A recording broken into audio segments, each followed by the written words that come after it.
Today we're going to talk about an engine failure in flight that went horribly wrong. Some real important lessons, I think, for all of us are in this accident, so stick with me on FlyWire.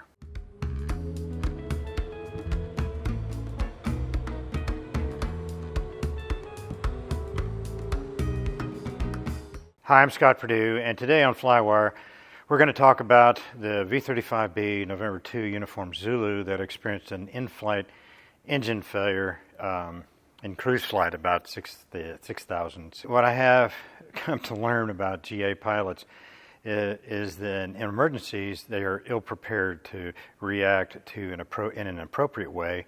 And when I was a Marine, we had a saying, and this is the reason why. The more you bleed in peace, the less you bleed in war. That's a saying we had in the Marines, and later when I was in the Air Force, we had a saying in the fighter world that is, you fought like you trained, okay? And I think that's directly related to this issue in general aviation. To some of you, those who don't like these cliche sayings, I would respond that cliches are usually founded in elemental truths. You do perform like you train, and for the most GA pilots, there really isn't much training after getting your certificates, and that's the truth. I mean, a biennial flight review really doesn't cut it. 50 hours a year. For this pilot, recent experience, if not his training, let him down. A flying enthusiast, he's an ex-military pilot, a V-tail Bonanza owner, a person with a family, hopes and dreams, all those things, friends, and a life, all gone in a few minutes. And a fan of FlyWire reported that he had attended a safety seminar just weeks before this accident where this topic actually had come up, but not in a constructive way. If you've watched my videos before, you know that I care little why the problem occurred. What failed on the engine does not help when the engine fails, okay? And that's what I'm concerned with. You got to fly the plane, and that's your number one job. And you don't have a lot of time to do it. Essentially, you have one chance at getting it right. A single-engine airplane is not a good glider. Let's work our way through this accident. The pilot declared an emergency about 10 miles south of Charlottesville Airport. Let's listen to a bit of the tape. Charlottesville Tower, Bonanza 2 Uniform Zulu. 2 Uniform Zulu Tower. Declaring an emergency. I'm 10 miles south. Just lost my engine. I'm at 5,500 feet descending. All right, 2 Uniform Zulu. Roger, I can get you into runway 3. It's going to be closest to you. Current winds are 200S11, and the altimeter is 3035. Or I can get you in on the left downwind. I hope I make the airport. The pilot's calm, declaring an emergency. Kudos for that. He says that he's 10 miles at 5,500 feet. The terrain in that area varies from about 500 to 700 feet-ish, which means that he's really about 5,000 feet above the ground. Okay, that's what he has to work with for the whole thing. The controller is very supportive and ends up clearing airspace for him, telling him to plan on runway 3, pointing out alternate landing spots. He was supportive but not directive, and that's okay. A disconnect is the controller saying they would get him to a left downwind. Don't tell him what you're going to do for him. Ask him what you can do to help him, the pilot. Another disconnect is the pilot saying he hopes he can make the airport, but not once, but several times. I think that's an issue. If he had fears that he wasn't going to make it, he needed to make a different decision. Initially, his descent rate hits 1,500 feet per minute. This is consistent with the descent rate for best glide speed. The ground speed is a little faster than that, and I would assume that's probably from a tailwind. Okay, so his ground speed, that's what we get from ADS-B. From that point, he continually slows down. He's trading airspeed for a slower descent rate. The problem with that plan is that best glide will achieve the farthest distance traveled for the altitude lost. Anything less results in a shorter distance traveled, period. Slowing down, or even more, at a higher speed. Slowing down to a minimum sink speed, that maximizes time instead of distance. By doing this, what he was doing guaranteed that he would not make the airport. It was marginal at best from the very beginning. In the Bonanza, if you can pull the prop back to course pitch after an engine failure, you can reduce that altitude loss to about 1,000 feet-ish per minute, okay, at the same speed, at 500 feet per minute improvement. If you have lost oil pressure because of an engine failure, then you cannot change the pitch of the prop. He later reports that his prop is stopped, so assume that it was probably a catastrophic engine failure, and with a stopped prop, okay, he didn't have that drag. Let's look at the graph of the ADS-B track. The actual engine failure occurred just prior to 12:29 p.m., just below the gray line that you see on this picture. He lost 48 knots and began a descent. He only lost about 50 feet of altitude during the engine failure. That's pretty good. The blue lines show him setting up speed close to best glide while losing about 800 feet of altitude. And then the green line is his high water mark, if you will, at best glide speed. The next few lines show him continue to trade airspeed for descent rate, and he turns northerly at the end of that. Uniform Zulu, the airport is pretty much at your 12 to 11 o'clock in about 7 miles. Uniform Zulu in sight. Unclear if I'm going to make it. I'm at 3,900 feet. Okay, this puts him about 3,400 feet above the ground, which tracks with the ADS-B report. Lots of trees in this area, some roads. Not many fields where the city is. The controller relays that there are several open fields around the airport. There was no discussion about it landing near his present position. Okay, you're not going to the airport, look for a different field. Just a minute and a half later at 12:32:32, he was at high key with no viable chosen landing spot. Okay, it hasn't been 3 minutes and change since the engine failed. This is the AGL altitude where you need to start maneuvering. This is high key. You got to start maneuvering to land. You are where you are. Forget the airports or fields you can't make. You've got to control your energy and land the thing. Okay, and so, and 50 seconds later, he's at low key. He announces that he has a stopped propeller at this point, and this is where you should be turning to base to land at about 1,500 feet above the ground. Shortly after this, his speed starts slowing, and the descent rate begins decreasing. Okay, he begins a turn to the right, and at about 11, this all happens at about 1,100 feet above the ground. And I think he spotted a workable landing spot on his left, and he's maneuvering now to line up with it. Still Meadow is the name of it. On a heading of about 070 at 12:34, he begins turning left in a westerly direction, and he maintains a descent rate of about 500 to 600 feet per minute through the turn. At 12:34:56, he increases his descent rate and airspeed. Hitting almost 2,000 feet per minute descent, crossing the river, he lines up in Still Meadow with a bit of a right turn at 99 knots with a descent rate of about 1,600 feet per minute. Still Meadow is just over 2.5 miles from the threshold of runway 3 at Charlottesville. Just about everywhere around him are trees except this field, one right next to it, and it's separated by a tree line between him and the next field. And his turn to that right equates to a downwind leg. He slightly overshoots his left base, and he has to turn further, and he angles further to the left to line, and then turns right to line up with the field. Looking at the topo map of the area, we can see that Still Meadow is in a bit of a valley of about 450 to 480 MSL. The last ADS-B hit recorded his GPS altitude at 450 feet, 101 knots of ground speed, and 1,340 some odd feet per minute descent rate. The pilot did not make, he did not make the mistake of trying to stretch the glide and stalling it in. His mistake was the downwind turn and overshooting the base.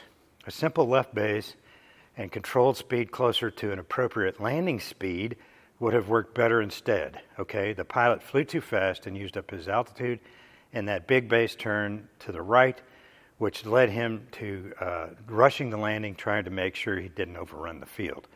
But this resulted in too much speed. Okay, you got to match. There's a lot of balls in the air you got to juggle here. Following his trail backwards, we can see that he was flying in a rugged terrain area, the whole area, with trees and quite a few buildups, etc. All the overhead photography I looked at showed landing fields of maybe not great, but viable along most of his flight path, with the caveat being that we don't know when those images were taken or what the status of the growth is now.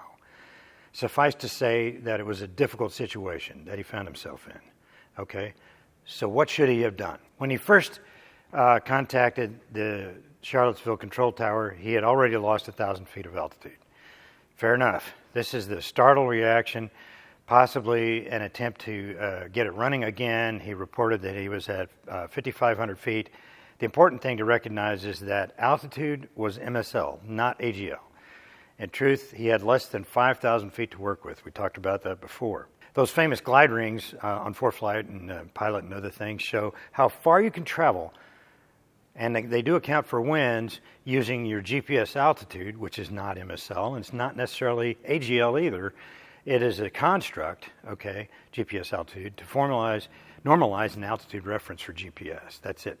The glide ring shows you where you will hit the ground, and as we can see from this accident, it does not account for maneuver. It just doesn't. And you have to put that in yourself. That's head work you have to bring to the table. When you turn, since you have no engine, you burn altitude, you burn energy. The engine out drill I teach is as follows. When the engine fails, you hold your altitude and you start slowing to best glide speed, you trim and you look around. Okay, I start at the left wing and I go through the nose, left wingtip, and I go through the nose to the right wingtip. Okay, any field or road I see in that is in all the way to the ground. Okay, I see I can make. The real thing I am going to do is turn towards the best looking field I have, and then now with that field in hand, okay, I'm going to make the field. I will trim and attempt to restart. If it doesn't work, I'm going to pull the prop back and confirm the trim to best glide. If I can fit a radio call in, that's when I'm going to do it. Mostly it's a mayday to get attention, okay? The position, fix my position and get responders heading my way. A controller cannot be much help here other than that, okay? My biggest task here is to head now 2,500 feet to the terrain elevation, okay? You might wonder why. I just hinted at it before. Using Still Meadow here as an example, that would have been at about 3,000 feet on the clock, okay, on the altimeter. Proper speed control is critical. That's why I stress trimming for best glide early, and you check it often, okay? I'm close to high key. When I get close to high key, I want to be at mid-sync, which in the Bonanza is about 76 knots. Okay, you can figure it out for yourself. In your airplane, speed control is critical. I actually use about 80 knots, 81 knots as my final target speed, because that's just enough energy to flare when I land. Anything over that or under that is a problem. Okay, that's my target and I'm going to hit it. I do that in regular landings. The ABS teaches that gear down goes at high speed, at high key. Okay, I don't teach that. Gear stays up until I have begun the final turn, and I don't put the gear down at all if the field is not a prepared surface. For retract airplanes, the tires are entirely too small to take any descent rate on the soft ground, okay? When the gear causes a rapid deceleration on the ground, hits something or whatever, really bad things happen. Now I'm working on my landing direction, okay, and maneuvering to final. High key to low key, I'm maneuvering to turn base normally as I can, 1,500 feet above the ground, okay? That would be 2,000 feet on the clock for Still Meadow, okay? I will establish an aim point of about 1/3 of the field, primarily so I don't fall short, okay? Typically that happens when you don't judge your energy just right. If I'm landing on a hard surface, now I'm going to put the gear down here, okay? My experience shows that most of the time my aim point will now shift closer to the end of the runway. Drag is a big factor, and just don't dismiss it because you will lose energy. You shouldn't slide very far if your energy is about 80 knots when you do it, when you touch down-ish. This is what I don't like about glide ring. It doesn't allow for actual maneuvering to land over actual terrain. The glide ring knows your glide ratio and your GPS altitude. It does not comport with reality. That's what you're faced with, okay? You can adjust your glide ring, perhaps, your descent rate. I don't know. How would all of this have worked at Still Meadow? Well, in the first place, probably not. It was too far away from the engine failure point to work well.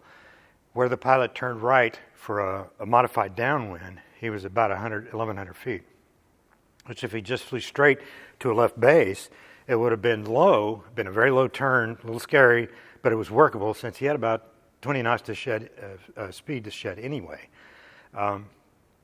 It would have been a safer bet to pick a field or even a road much earlier than that. Remember, he had about 2,500 feet to work with when he made the emergency call. Okay, at best glide with the prop and cruise, the descent rate is 1,500 feet per minute, and his field or road or whatever should be within about 2 miles, not nearly 6 miles away, as happened with the prop. But the prop was stopped, and that helped him out a little bit. So the glide ring, yeah, okay, it's pretty accurate, but it doesn't show anything about maneuvering. I'm not saying this pilot used the glide ring, but this is where I hear it all the time, and it's where the glide ring fools you. It just shows you how far you might be able to go. It does not include a landing pattern to successfully maneuver to land. Speed control is critical, and energy management, and you got to manage your altitude. You can't use it all to go a place. You got to have some altitude when you get there. When you hit high key, you better be maneuvering to land. Physics is going to catch up to you shortly, within seconds, so don't tip fate. What happened to this unfortunate pilot? Well, I want to say categorically that what happened does not make him a bad pilot or a bad person. He made a tragic mistake. He glommed on to the feel-good idea of making it to an airport. Airport's my friend. It is not your friend. There's no other way of saying it. That glomming onto the airport wasted precious time and energy that he had to use to figure out how to survive. Okay, he gave a gallant effort at the end, but it just didn't work out for him. The physics weren't on his side at that point. This could have happened to you. This could happen to me. So hear me now and believe me later. Safely practice things you need to do if the van stops on you. Think about the risk. Don't pass up a nice field or road for the siren song of an airport. Okay, yeah, that's my happy place. Not today. When the engine fails, the airplane's job is to get you on the ground in one piece. Okay, your job is to survive. Don't worry about the airplane. Okay, so when the SH whatever hits the fan, technology is not going to save you.